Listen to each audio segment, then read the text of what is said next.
দৈনিক সংগ্রামের সুবর্ণ জয়ন্তীতে আমি দৈনিক সংগ্রামের নির্যাতিত নিপীড়িত পরিবারকে আমি আন্তরিক শুভেচ্ছা, কৃতজ্ঞতা এবং অভিনন্দন জানাচ্ছি।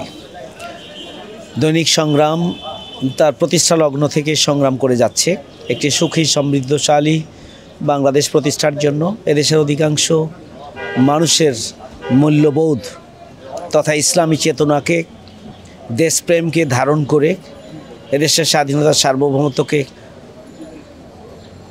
প্রতিষ্ঠার সংরক্ষণের জন্য দৈনিক সংগ্রাম তার প্রতিষ্ঠা লগ্ন থেকে যে যাত্রা শুরু করেছে, এই যাত্রায় কোনো বাধা এবং প্রতিবন্ধকতায় এই যাত্রাকে স্তব্ধ করতে পারেনি। এই জন্য বিশেষভাবে দৈনিক সংগ্রাম পরিবারকে আমি কৃতজ্ঞতা জানাচ্ছি এবং অভিনন্দন জানাচ্ছি।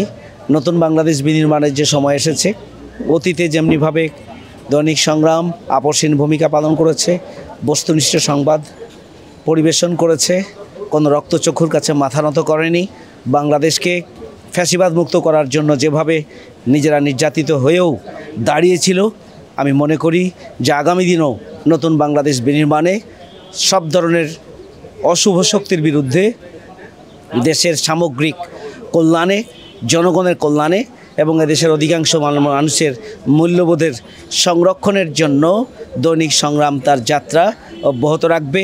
কোনো প্রতিবন্ধকতায় দৈনিক সংগ্রামের এই সামনের অভিযাত্রাকে কেউ স্তব্ধ করতে পারবে না। তাদের জন্য আমাদের শুভকামনা।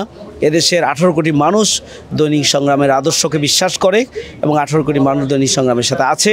আমরাও দৈনিক সংগ্রামের সাথে অতীতের চাইতেও আরও শক্তি নিয়ে দৈনিক সংগ্রামের পাশে থাকব। সবাইকে ধন্যবাদ। আল্লাহ হাফেজ।